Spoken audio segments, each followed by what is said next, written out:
Pongo a grabar.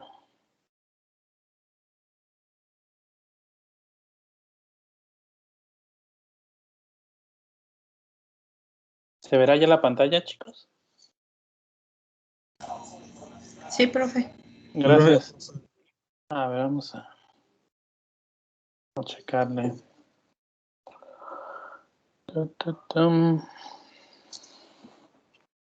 Aquí estamos en la materia.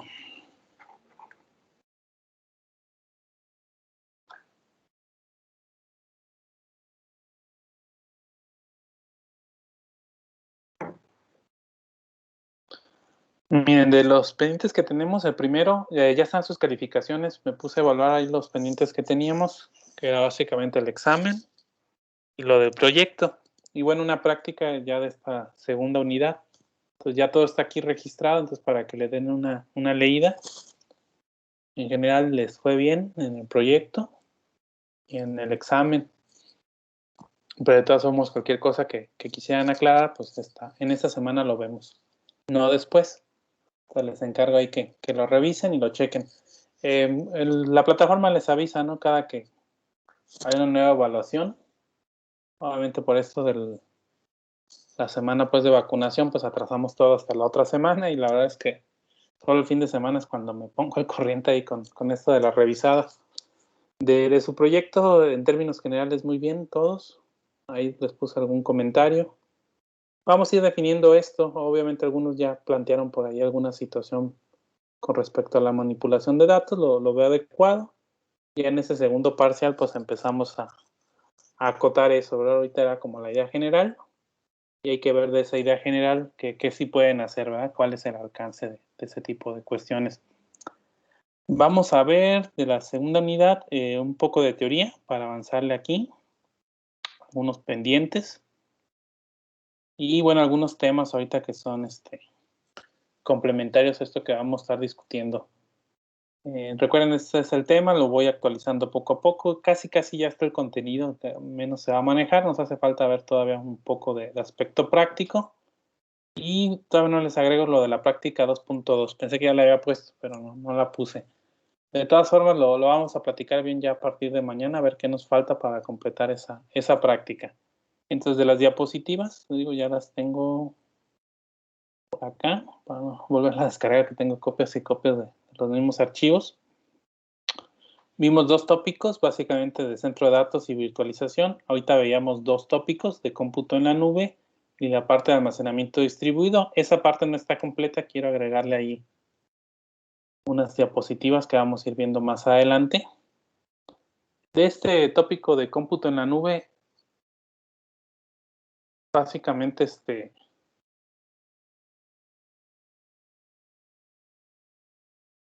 ¿cómo quedó? Ahí está. Ya lo habíamos platicado, ¿no? Cuando nosotros hablamos de cómputo en la nube, hablamos de un conjunto de tecnologías que se combinan, ¿verdad? Básicamente para permitirnos un modelo de computación distribuido. Obviamente tienen un modelo de negocio bien establecido y particularmente tiene que ver con las dos tecnologías previas, ¿verdad? Con el centro de procesamiento de datos y con la parte de virtualización. No son las únicas tecnologías, pero en la parte práctica es lo que hacen una infraestructura. Nosotros veíamos que a fin de cuentas el cómputo en la nube no es otra cosa que el modelo cliente-servidor, ¿verdad? En Internet, basada en una arquitectura abierta, ¿verdad? Y con la característica fundamental de que esa infraestructura, esos servicios que ahí se brindan, pues tienen una alta transparencia. Pudiese entrar también en este aspecto de cómputo en la nube, lo que en el inglés le llaman High Performance Computing o cómputo de alto desempeño, que básicamente es el manejo de supercomputadoras o de clúster, ¿va? En el sentido estricto vimos que a fin de cuentas una infraestructura de cómputo tradicional pues no da abastos para este tipo de cuestiones. Y hay hardware que va y viene, ¿verdad? Entonces ahí tendríamos que hablar de algunas tecnologías que han existido. En el pasado, pues lo platicábamos mucho hacia los mainframes, ¿verdad? Computadoras grandes, obviamente, prácticamente cualquier computadora es escalable. Obviamente a nivel de cómputo personal, pues ustedes lo ven, ¿verdad? La placa madre tiene cierta capacidad. Tradicionalmente no se le coloca todos los recursos, ¿verdad? Hablando de memoria principal, básicamente es donde nos soporta y de microprocesador, ¿no? Pues una placa madre pues permite albergar ahí a cierto tipo de familias de micro, obviamente hasta cierto rango, ¿verdad? Porque no es así como esta tarjeta madre me acepta cualquier micro, pero sí en una familia, sí en un rango ahí específico, que vamos a estarlo manejando en velocidades o frecuencias de reloj. Y en la parte de almacenamiento primario de memoria RAM, pues generalmente tienen cierta cantidad de módulos y aceptan cierta tecnología de memoria RAM, ¿verdad? Entonces eso se agrega. Si ustedes revisaran un servidor, igual ahorita cotizamos uno porque me llama mucho la atención estos que venden de Mac, pues se verán que cuenta que casi, y bueno, también había páginas como esta de Dell, ¿no? Que ya tiene mucho que no entro ahí, HP, pero casi todos lo manejan así, si lo cotizan en línea, pues un servidor base y casi es la pura carcasa, ¿no? Por así decirlo, ¿no? Obviamente le empieza uno a agregar más funcionalidad y evidentemente pues eso de alguna forma llega a su punto, ¿no? En el caso particular de estas computadoras grandes de mainframe, pues ocurre algo similar, igual también las supercomputadoras. Es raro pues la computadora que no es escalable. Quizá lo que no sea escalable, ya sea por modelo de negocio o por la parte esta pequeña, pues son malos dispositivos móviles, las laptops, ¿verdad? Obviamente una arquitectura más cerrada como esta de Apple, pues casi, pues no imposible, ¿verdad? A final de cuentas uno le puede meter mano y uno que les haga un poquito más, ¿verdad? Con respecto a un usuario promedio, pues puede comprar ahí los módulos de memoria y agregarlo, ¿no? E igual también cambiar su disco duro por otro, con las restricciones pues que va a marcar ahí la tarjeta madre, que no son finitas, ¿verdad? En el caso particular de cómputo de alto desempeño, existe un concepto que le llaman servidor plates. Esos servidores plates, hagan de cuenta que es parecido a una computadora. Obviamente el tamaño lo determina con la capacidad de cómputo que se está manejando, pero tiene la característica que el procesamiento y los datos se van agregando de forma modular. Entonces hagan de cuenta que así como agregamos memoria, agregaríamos tarjetas madre. Básicamente sería como el ejemplo. Obviamente esos servidores tienen capacidad para X número de tarjetas, ¿no? Vamos a suponer que les aceptan 10 y una tarjeta base viene con, vamos a suponer que viene con 16 gigas en RAM y un disco duro de 2 terabytes, por poner un ejemplo, ¿no? De estado sólido. Y entonces ustedes pues ya van modularizando su servidor Blake, agregando esas tarjetas. Algunas se pueden agregar en caliente, ¿verdad? En el sentido de que no ocupan pues apagar el equipo, ¿verdad? Para que ese hardware pueda arrancar, que en muchos centros de datos eso es importante. O en otros, vea, como lo manejan clientes más grandes, como IBM, por ejemplo, que de eso vive, de vender mainframes y computadoras grandes. En algunos casos, incluso les pueden cambiar de equipo, ¿verdad? Físico. Entonces, voy a hacer una actualización, ocupo un nuevo equipo, o si no se puede arreglar ahí en sitio, pues les pueden dar otro carro, pero no, otra computadora. Es que ando pensando en el ejemplo de algunas marcas de carros, ¿no? Como Toyota. En los modelos de lujo es donde ocurre. Pues si tú tienes ahí un buen plan, ¿va? Un buen carro, obviamente pues nada es gratis. Ustedes si lo van a llevar a servicio, pues lo tradicional va es que se queden sin carro el rato que dura el servicio. A veces los servicios son rápidos, promedio de 4 o 6 horas, ¿va? Si es así de cajón, en lo que lo lavan, en lo que lo agendan, pero a veces puede tardar un poco más. Entonces, uno o se anda moviendo en taxi, en camión, ¿verdad? Si no tiene carro, pues ahí te lo cambian por otro carro con las mismas prestaciones e incluso hasta del mismo color. Algo similar ocurre aquí. Ese tipo de servicios pues incluyen pólizas, ¿no? Habría que ver qué tan barato es, pero en general se supondría, ¿verdad? Que hay el recurso, ¿verdad? O se paga en este caso ahí el seguro, que a lo mejor no es tan grave, ¿verdad? Porque a lo mejor la probabilidad de que deje de funcionar, ¿verdad? Hay un mainframe, una computadora grande es poca, y obviamente si ocurre a lo mejor se puede solucionar en sitio, ¿verdad? Todas son de las situaciones que había que revisar. Entonces entendemos entonces este concepto de cómputo en la nube como un conjunto pues de tecnologías diversas, centradas en virtualización, centradas en centro de procesamiento de datos, en redes, que permiten desplegar servicios a los usuarios. Y aquí quizá una característica ahí fundamental sean los tipos de nubes, ¿no? Vamos a tener nosotros, pues el cómputo tradicional, les decía en inglés, le llaman on-premise o interna, en las instalaciones, ¿verdad? Son nuestros servicios ya manejados. Típicamente la gran mayoría de las nubes o fuera, ¿verdad?, de las instalaciones, obviamente hay un proveedor que es el que brinda esta infraestructura de TI, Amazon, Google, Apple también tiene nube, aunque no es tan empresarial. Azure de Microsoft son las principales nubes, pero van a encontrar proveedores o nubes un poco más pequeñas, ¿no? Y a lo mejor hasta más especializadas para ciertos tipos de servicios, ¿no? En el pasado, hablando de aplicaciones web, pues era más común el término de hosting, ¿no? O almacenamiento. En algún lugar del servidor, pues me dan una porción, ¿verdad? Hoy en día eso ya casi no se está utilizando, más bien la tendencia es a arrendar una pequeña máquina ahí en la nube, ¿verdad? Un pequeño servidor físico o una plataforma, dependiendo ahí de los modelos que vimos, ¿verdad? De IaaS, infraestructura como servicio, PaaS, Platform as a Service.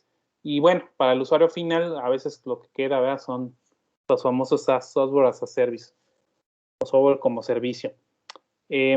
Habrá una nube interna o privada. Esta, al final de cuentas, al igual que cualquier nube, pues no tiene propiamente infraestructura, ¿verdad?, en el sitio, en instalaciones de la empresa, es el proveedor que lo brinda. La diferencia aquí es que todo el mundo accede a esta infraestructura, ¿verdad? Técnicamente, pues en algunos casos no es del interés que esa infraestructura pues sea compartida, ¿verdad? No, realmente a mí como usuario final pues no me interesa tener un hardware 100% dedicado, ¿verdad? Conforme ellos lo estructuren, eso sí, nada más que me garanticen el servicio, ¿verdad? En base a las políticas establecidas, pues con eso es más que suficiente. Existirá una mezcla entre ambas que le llaman nube híbrida. La nube híbrida pues obviamente tiene una parte pública. Esa parte pública pues es la nube tradicional, ¿verdad? Esta que está acá, bueno, a lo mejor no es toda la nube como tal, pero sí es una parte que se expone al exterior. Y hay una nube privada o interna. Esas nubes privadas internas, cuando se manejan así de forma híbrida, en algunos casos, porque no es siempre, digo, estamos viendo que eso de cómputo en la nube, generalmente la infraestructura está fuera de las instalaciones de la empresa, pudiese ser que esto se estuviese, ¿verdad?, arrendando por ellos, o sea, que sí estuvieran mis instalaciones físicas, probablemente la infraestructura es de ellos, ¿vale? Y ellos, pues, depende ahí el mantenimiento. Muy similar a lo que ocurre con su proveedor de servicios de internet, ¿verdad? El cable, el modem o el modem que utilizan, o a lo mejor el modem telefónico, ¿verdad? O esos que se manejan vía satelital. En la gran mayoría de los casos, pues depende más bien de la empresa, ¿verdad? Y hay que entregarlo una vez que se acabe ahí el servicio. En otros sí les toca comprar la infraestructura, pero es raro ya hoy en día que lo manejen así las empresas, ¿verdad? Entonces ellos se responsabilizan de esa parte, pero pues físicamente no está en sus instalaciones, ¿verdad? Está en nuestra casa. Entonces pudiese ocurrir eso. Servidores aquí, o bien, que en general es más bien como opera, hay servidores, hay infraestructura propia, ¿verdad? Que la empresa sí que me provee el servicio de nube, pues lo da, nos lo da a nosotros, pero esa infraestructura no la comparte con los demás, ¿vale? ¿Para qué pudiera ser buena una nube híbrida o privada? Bueno, pues cuando tenemos datos como muy sensibles o infraestructura que no deseamos compartir, ¿verdad? Entonces muy enfocado quizá a aspectos ahí de privacidad y de seguridad. En la gran mayoría de los casos, pues más bien son públicas las nubes, ¿no? Más baratas. Va a depender de presupuestos. En algunas situaciones, sobre todo es lo que está ocurriendo en gobierno, en dependencias fuertes, pues siguen teniendo infraestructura aquí, o bien desean tener infraestructura propia en sus instalaciones, o bien que esto sea garantizado de una forma adecuada, ¿no? Por la seguridad de los datos. Es donde yo he visto que han empezado a manejar nubes híbridas, ¿no? No tan privadas porque es caro. Entonces habrá cosas que sí interese exportar al público, entonces ahí no pasa nada que mis datos, ¿verdad?, mis servidores, pues de alguna forma sean compartidos, ¿verdad?, la infraestructura, en otros sí, particularmente para base de datos. No sé si hasta aquí hubiera alguna pregunta, chicos. No, profe, todo bien. Ok. El otro concepto es este almacenamiento distribuido. El primero de ellos, o esta lámina que estamos viendo, no es propiamente de almacenamiento distribuido como tal. Entraríamos pues ahí en algunos conceptos. Casi estamos hablando que es distribuido porque está segmentado en computadoras pues distintas, ¿no? Aunque si lo vemos desde el punto de vista, en este caso de datos, pues son datos, en este caso de los arreglos de disco write, por sus siglas en inglés, que están en una máquina física, pero bueno, tenemos nosotros más de un disco, ¿verdad? Entonces, técnicamente para poder manejar arreglos de disco, pues debo de tener 2 unidades de disco, ya sea que físicamente sean unidades separadas o bien, ¿verdad? Tengo una unidad que permita el anexamiento de volúmenes, que es a veces también como se le conoce ese tipo de arquitectura. Esto ya lleva algún rato, no es nuevo. Obviamente la configuración pues se tiene que hacer a través de la controladora, ¿verdad? De las tarjetas. Ahí hay varios formatos, más popular hoy en día es SCSI y de, ¿verdad? Aunque bueno, habrá otros ahí como el SATA, ¿verdad? Que también se llega a manejar, va a depender mucho ahí y van evolucionando ese tipo de tecnologías, al menos hablando de cómputo personal y de servidores.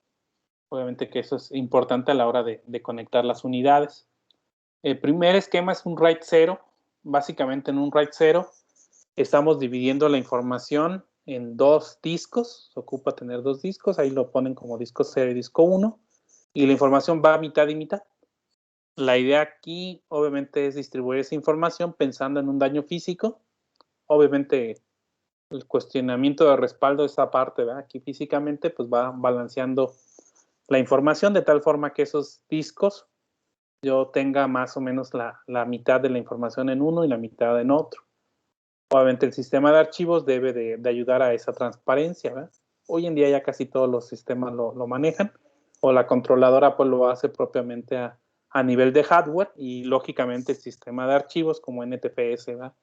En el caso de Windows o X4, XT4, ¿verdad? Que es ahorita más actual para sistemas Linux y derivados, pues lo hacen.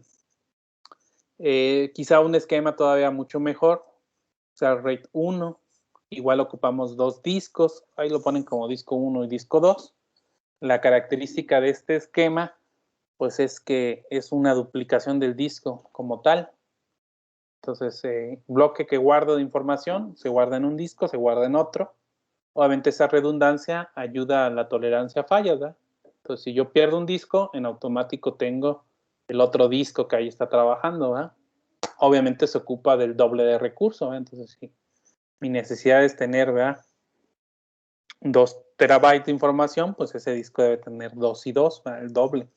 Obviamente es más costoso, pero funciona de buena forma. Por ahí hay variantes que implicarían quizá más uso de discos, ¿no? Y un esquema híbrido que quizás sea de los más utilizados también. Ese detalle, pues, es el costo, ¿no? La redundancia, pues, implica ahí. Pero bueno, al menos una redundancia de un RAID nivel 1, pues no es tan costosa, ¿verdad? Implica tener ahí un disco. Obviamente van guardando la misma información. Simplemente, ¿verdad? Ocurre ahí una falla y está el disco de respaldo. El RAID de nivel 5 maneja paridad a través de los discos. Veríamos ese nivel como una combinación entre el 0 y el 1. ¿En qué sentido? En el 0, pues nosotros tenemos información distribuida, ¿verdad? En distintos bloques. Pues igual aquí se está manejando distintos bloques, con la única característica que esos bloques tienen niveles de paridad, no en el mismo disco. Tradicionalmente la información está en el mismo valor. Por lo tanto, si se llega a dañar un bloque de estos, es complicado, ¿verdad? Recuperar información. Estos esquemas de acá, pues vamos a ver que van a tener los bloques de información, ¿verdad? 1A, 1B, 1C. El 1 identifica el número, identifica el número de disco, ¿no? Y la otra, la porción de esos otros discos, ¿verdad? A, B y C, en este caso son 3 partes. Y las partes se distribuyen alrededor del disco. Obviamente hay duplicación de algunos bloques, ¿verdad? En cuestión de información. Y esa información de paridad está distribuida en los discos, ¿verdad? Pensando que se pueda recuperar la información más simple. No es propiamente un espejeo completo, ¿vale? Se van guardando información de los bloques en distinta granularidad, de tal forma que si se combina, pues se tiene el disco. Pero este esquema permite, en caso de error, poder recuperar la información. Entonces es de los más utilizados. Y ya por último, 3 diapositivas ahí breves. Faltaría, les digo, hablar un poquito ahí de sistemas de archivos distribuidos y otras técnicas que utilizan. Pero bueno, vamos a ver la conexión directa de almacenamiento DAS, Direct Attachment Storage. Básicamente es el esquema tradicional que hemos utilizado. En el sentido particular, pues que está mi computadora y me conecto con un disco, ¿verdad? En servidor, o bien bueno, aquí es un servidor. Está medio raro, ¿no? Debería ser al revés, tiene más forma de servidor que este. Y este más de host. Al final de cuentas, bueno, yo tengo el almacenamiento conectado directamente, de ahí el nombre, al dispositivo. Ya lo único que se hace, ¿verdad?, es tener una distribución en red, tradicionalmente hoy en día a través de IP, pues para poder eso visualizarlo de forma adecuada, ¿no? Entonces, algo que es muy común, por ejemplo, en redes Windows, pues es compartir una carpeta, ¿verdad?, a través de los protocolos NetBEUI y NetBIOS, que son los protocolos nativos de Windows para trabajo de red en área local. Obviamente hay que darle permisos, y tradicionalmente esa carpeta, pues, yo lógicamente la veo. Bueno, ahí no maneja tanto direccionamiento IP, ¿verdad? Más bien maneja el nombre del host y una diagonal, ¿verdad?, para acceder ahí o doble diagonal, ¿no? Tiene ahí unas barritas medias especiales. Esa misma forma de compartir carpetas, pues lo utilizan para compartir recursos como impresoras, ¿no? Obviamente en una impresora de este tipo, pues ese es el nombre lógico. Obviamente ya casi todo hoy en día es IP, ¿verdad? Pues si estás compartiendo una impresora, pues probablemente ya tenga un servidor web embebido, o bien el protocolo le permite, ¿verdad?, en la computadora donde está colocando, manejarlo. Entonces, ¿qué se ocupa? Pues simplemente de un cliente o un sistema de archivo que maneje en red. Quizá uno de los más sencillos sea el Network File System, les permitiría hacer ese tipo de cuestiones, ¿verdad? De manera informal, aunque no es propiamente eso, utilizar, ¿verdad?, un servidor de archivos distribuido como FTP, ¿verdad? Entonces en algún lado tengo el archivo, ¿verdad?, el servidor, y accedo a esa dirección para obtenerlo, o un sistema de archivo de red, NFS, Network File System. Ya hoy en día como que no es tan utilizado, pero permite montar unidades pues remotas, ¿no? ¿Cómo ha evolucionado esto? Bueno, a un concepto que le llaman Network Attachment Storage, o almacenamiento conectado en red. Al final de cuentas, para el host y el servidor, pues es transparente, ¿verdad? Ambos tenían de alguna forma implementado su funcionalidad. Ahora sí, propiamente hay un servidor de archivos, que es el que hace la conexión de forma directa, ¿no? Entonces, esto es hoy en día quizá de las formas más comunes para comunicar datos. Y un poquito más elaborado son las redes de área de almacenamiento, o Storage Area Network, o SAN en inglés, ¿verdad? Al final de cuentas, se van a definir por distintos medios acceso, ¿verdad?, a esos servidores de almacenamiento, y se tiene en la práctica, pues, dispositivos que lo permitan trabajar. En este caso particular de acá, es una computadora tradicional, ¿verdad?, en la que tiene el almacenamiento, y pues ya se accede acá. En la primera que veíamos, pues cada uno tiene, ¿verdad?, sus archivos, y de alguna forma se intercambian la información vía red, ¿verdad? Acá es más bien el concepto de la carpeta compartida o del servidor, ¿verdad?, como tal. Y aquí típicamente es más bien hardware que es el que se está anexando. Entonces, cuando ustedes tienen un SAN, básicamente tienen un dispositivo que es una microcomputadora con el disco, ¿verdad? Y a través de eso se empiezan a conectar. Pues generalmente tienen, no sé, una interfaz de red, pues lo veríamos como un disco, ¿verdad? Un disco nada más de red, con interfaz de red, generalmente es Ethernet, Gigabit Ethernet, fibra en algunos casos, sobre todo si se está trabajando, ¿verdad?, en un clúster, por las velocidades, que es aquí lo que nos marca, ¿verdad? No necesariamente tiene que ser fibra, pero bueno, se ocupa de una red de alta velocidad, y prácticamente de las redes cableadas, pues es la que hay, ¿verdad? De hecho, redes inalámbricas no es común, pero sí pudiesen tener pues un SAN inalámbrico, ¿no? Con su latencia que pudiese tener, ¿verdad?, y retransmisión de algunos paquetes, y en particular eso lo tienen pues embebido en los sistemas. No sé si tuvieran preguntas hasta aquí, chicos. No, profe, todo bien. No, Ok. profe. A ver, vamos a seguirla acá. Les puse acá de las ligas ejemplos de nubes. Quizá la más famosa sea esta, Amazon Web Service. Esta compañía, pues, muy popular, ¿verdad? Por su sitio de comercio electrónico, obviamente, al ser el sitio más popular en esta categoría, requiere de una infraestructura, pues, de cómputo bastante grande. Entonces ellos vieron, ¿verdad? Cuando empezó a aparecer este concepto o modelo, ¿verdad? De computación y de negocio en nube, pues que eso pudiese ser una opción. Que por sí, pues, ellos ocupan infraestructura y cada vez, ¿verdad? Ocupan ir creciendo esa infraestructura por la cantidad de servicios, transacciones en este caso, ¿verdad? Que están manejando, pues decidieron, ¿verdad? Hacer una área en primera instancia como muy interna, ¿no? Para el manejo de estas aplicaciones y ya después vieron que eso pues lo pudiesen cobrar. Ahora sí que tendríamos nosotros que entrar a ver ahí características, ¿no? Obviamente en este, bueno, está como muy visual, ¿verdad? Pues ya tiene ahí como por específico algunos tipos de tecnologías y contenidos. Y aquí ya como muy específico qué quieren, ¿verdad? Entonces, bueno, una parte importante es el almacenamiento de datos, pero otra parte, ¿verdad? En la parte de aprendizaje máquina, inteligencia artificial, análisis y lago de datos, ¿verdad? Y esto que le llaman serverless o informática sin servidor, que empieza a tomar ahí auge. Platicábamos de eso brevemente y pues productos que ellos manejan, ¿no? Entonces habrá que checar ahí qué ofrecen, qué características hay, pero muchas de las empresas pues empiezan ahí a arrendar servicios. Técnicamente pueden crear una cuenta ahí gratuita y hasta cierto saldo les pueden dar ahí para probar algunos servicios. Yo esta particularmente no he metido mucho. Hay otra plataforma quizá menos utilizada, pero otro proveedor grande, ¿verdad? Que es Google. Se le llaman GCP o Google Cloud Platform. Ahí les dicen, miren, que les pueden dar hasta $300 en crédito. Habrá que ver, ¿verdad? De los servicios que contraten, ¿verdad? Cómo se manejan y qué precio tienen. En la práctica está como muy engañoso y a lo mejor no nos alcanza ahí mucho para probar algunas cosas. Y les dan acceso gratuitos a más de 20 productos. Digo, habrá que checar ahí qué tipos de producto. Pero al igual, muy casado en almacenamiento, muy casado en la parte de plataforma, ¿verdad?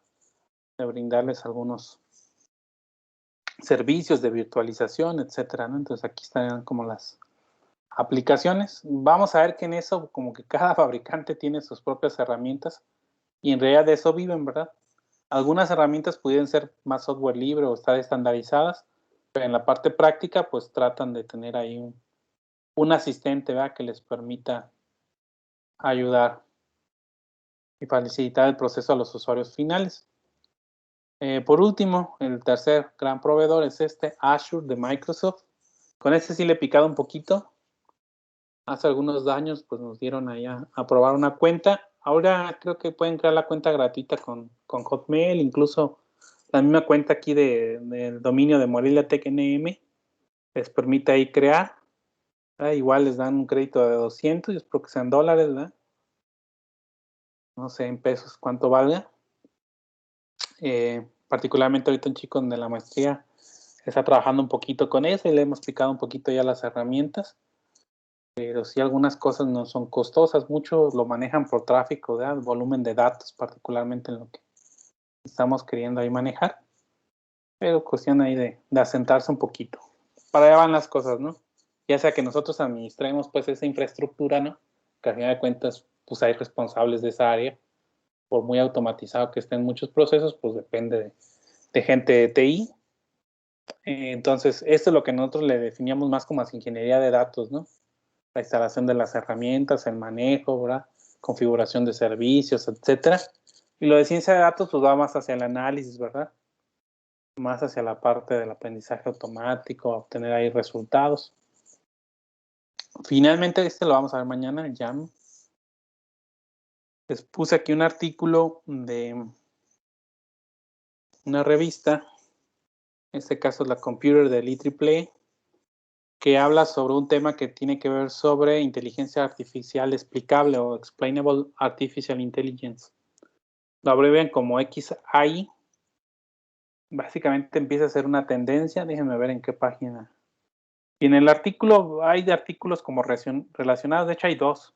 ese que está en la 25, que ahorita lo vemos, que es como el artículo de la portada. Pero bueno, si alcanzan ahí a observar, van a ver cosas, ¿verdad?, que tienen que ver con la aplicación de esa tecnología. Es como muy temático. Habrá otros como enfocados para aquí a la ciberseguridad.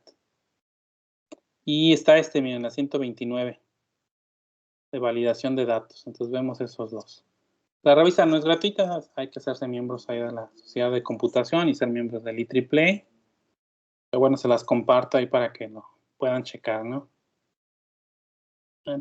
Aquí viene, ¿vale? Y les empieza a hablar ahí sobre algunas características. Digo, quizá puedan encontrar información hoy en día pues más explicable, ¿verdad?, en otras áreas. ¿Qué es lo que va a ocurrir? Así como referencia, digo, no construí ahí memorias. Los algoritmos de inteligencia artificial como tal funcionan, si no, pues esta área no estaría como está ahorita de evolucionada. El detalle es que la matemática que utilizan, las técnicas, ¿verdad?, para aprendizaje, o sea, vamos a ver que el objetivo final que veíamos de predecir, clasificar, agrupar, que son de las funcionalidades básicas que ocurren en inteligencia artificial, particularmente en aprendizaje automático, pues funcionan, pero a veces son como muy complicadas de entender por los humanos. Entonces, podríamos tener un modelo de los que están utilizando ahorita de avanzada, por ejemplo, en redes profundas, deep learning, y probablemente sirva para la aplicación, ¿no? Vamos a suponer que es para prestar créditos, ¿no? Ese proceso todavía en algunos lados lo siguen haciendo como muy manual, ¿no? Pero en teoría muchos bancos ya empiezan a utilizar esto, ¿no? Como filtros. ¿Quieres un préstamo? Pues entonces hay que evaluar algunas condiciones, ¿no? Obviamente, ese tipo de situaciones, pues en el pasado lo hacía de forma personal a alguien y le podría llevar una semana, 15 días, dependiendo ahí de cómo acceda a la información. Ahí hay cosas que están como más claras, ¿no? Una de ellas es el buró de crédito. Si uno debe y no paga, pues está ahí en la lista negra y es lo que primero que revisa, ¿no? Y casi, si estás en la lista negra, pues va a estar complicado ahí que te presten, ¿no? Y luego viene ahí el monto, ¿va? Porque al final de cuentas tú puedes comprobar ciertos gastos, ¿va? Perdón, ciertos ingresos, ¿va? Y obviamente decir que no tienes gastos, pero al final de cuentas pues tienen que ver ahí una proyección financiera, ¿no? Entonces muchas herramientas hoy en día pues buscan información, ¿verdad? Por todos lados, cada vez más complicado zafarse de esto y más con la parte esta de Hacienda, ¿va? Que de hecho creo que la quieren hacer obligatoria ya a toda persona mayor de 18 años, entonces pues ya compras un producto, ¿va? Y aunque no saques ya factura, pues casi están sabiendo quién lo compró, ¿va? Y de qué forma. Entonces, esos algoritmos pues van a funcionar, ¿va? Alguien lo planeó, lo modeló, lo entrenó, lo probó y checó, ¿va? Y hay una efectividad a lo mejor grande, vamos a poner el 98%, ¿no? Entonces a lo mejor no lo hace al 100%, pero ese proceso de error de 2% es permisible, ¿verdad? Y al final de cuentas, a lo mejor esto lo hacen en media hora, cuando en el pasado tardaban 5 días, pues la empresa decide sí utilizarlo. Pero queda el concepto de, pues, cómo trabajó en palabras explicables para un humano. Entonces, lo que trata de manejar esto de la inteligencia artificial explicable. Obviamente, todos esos algoritmos son explicables. ¿En qué sentido? Pues funcionan, ¿verdad? Y se programan y son deterministas, ¿verdad? O sea, no es así como, ¿quién sabe qué hizo? No, si hay un algoritmo y hay una matemática a lo mejor muy compleja, ¿verdad? Para procesar esos datos, alguien lo tuvo que hacer en su momento, ¿verdad? Quizá a lo mejor hasta la misma computadora pudo aprender de eso y modificó el algoritmo, pudiese ser en algunos casos, pero la idea aquí es que ese tipo de situaciones queden como muy entendible, ¿verdad? Bueno, sí estamos procesando esto, pero este algoritmo, pues lo primero que hace, ¿verdad? Es checar, ¿verdad? La cantidad de ingreso de una persona con respecto a lo que gana, ¿verdad? Lo que está pidiendo. Entonces, pues ese va más o menos así, a tratar de explicar como muy en palabras, en peras y manzanas, lo que está ocurriendo. Ahí el detalle, o bueno, esa es la parte pues como de innovación, pues que eso es lo ideal, es que se haga de forma como automática, ¿verdad? Que sigan los modelos que seguimos trabajando con una matemática compleja, claramente implementar una computadora es mucho, muy rápido, pero que ellos mismos puedan decir, ¿verdad?, en palabras comunes, qué está haciendo en general, pues para resolver ese conocimiento. En procesamiento de imágenes, en reconocimiento, ¿verdad?, de patrones de imágenes, pues ahí encontraríamos pues algunas técnicas, ¿verdad? Para tratar de identificar cosas. Les digo, los ejemplos clásicos es perro y gato, ¿verdad? Y los algoritmos van a tratar de dándole una cantidad suficiente de imágenes de perro y otra cantidad suficiente de gatos, pues ir checando. Digo, habría que ver en algún algoritmo ahí en particular, ¿verdad? Está muy utilizado redes convolucionales para ese tipo de situaciones que los va separando, ¿no? En píxeles. Pero a lo mejor, pues, trataríamos de decir, bueno, pues para determinar si es perro o gato, pues a lo mejor yo checo primero cómo es el animal, ¿verdad? A ver, tiene, ¿verdad? En este caso, 4 patas, pues eso no me sirve para diferenciarlo.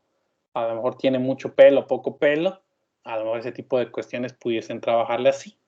Entonces tratan como de ir aprendiendo en base a algunas características y tratan de manejarlo, sobre todo para aspectos éticos, ¿vale? Porque pareciera que hoy en día, y así lo están manejando algunos, habrá situaciones que puede ser porque los datos estuvieran sesgados, o bien el algoritmo pues así trabaja y obviamente pues hay una tendencia más hacia cierto tipo de personas o características y de alguna forma eso puede influir en el resultado. Hablando de préstamos, la idea es que para una persona humana le quede claro el por qué no le están dando el crédito, ¿va? Eso obviamente te lo dice un experto humano. En inteligencia artificial eso hasta ahorita no es común que lo hagan las aplicaciones. Sí te van a decir, ¿verdad? Pues en base al modelo que entrenamos y que clasificamos o que predecimos, etcétera, pues tú estás en un 95%, ¿verdad? De un buen candidato, por eso es que te lo di. O sabes que tú estás en un 47% y pues ese es un riesgo muy grande para la empresa. Pero entonces se prestaría, ¿y por qué no me lo dejas a mí? ¿O por qué no me lo das, va? O sea, sí queda claro, ¿verdad? Que en base a ese factor, a esa calificación, pues no se te dio el crédito, pero no queda claro el por qué en palabras claras. Pues la idea es que ese algoritmo explica, es que mira, tú no estás entrando aquí, pues primero ganas poquito, ¿no? En segundo, pues tienes ya estas deudas. En tercero, no has pagado acá. Y ese tipo de situaciones tratan de explicar. Todavía está comenzando esto. Pareciera muy futurista, pero para allá van ese tipo de cuestiones, ¿no? No solo a resolver el problema, que aprenda la computadora en base a lo que está ahí manejando, sino que sea capaz de explicar con palabras claras en un lenguaje simbólico, que es el que utilizan los humanos, qué está haciendo. Entonces revísenlo, para allá va esa tendencia, digo, van a faltar algunos años para que agarre un nivel de madurez, ¿verdad? Y veamos tecnologías ya aplicándola. Ahorita está como muy de investigación. Y la otra era la 129, creo, la de que tiene que ver con validación de datos, ¿no? Entonces ahorita mucho de inteligencia, esto de Big Data, ¿verdad? Y la otra parte de ciberseguridad son temas que están como trabajándose muy, muy frecuentemente. A ver.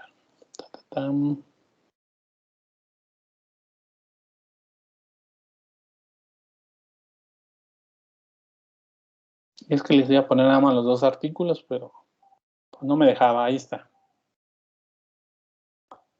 Entonces ahorita el problema que hemos estado platicando, pues es que tenemos una gran infinidad de datos. La pregunta es cómo validamos el proceso de validación de datos, ¿no? Para saber si esos datos están incompletos o son poco precisos, ¿verdad? Los ocupamos, en este caso, manejar la calidad de los datos. Y ahí les habla sobre la validación de los datos.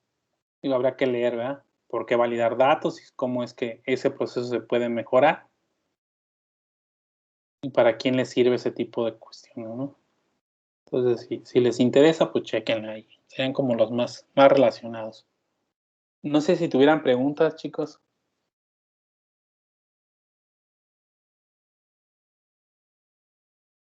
No, profe, todo bien. Muy bien, chicos. Pues miren, si no hay preguntas, pues nos estamos viendo mañana. Va, que va, profe. Gracias. Ándeles, pues que tengan bonita tarde, provecho, se van a comer.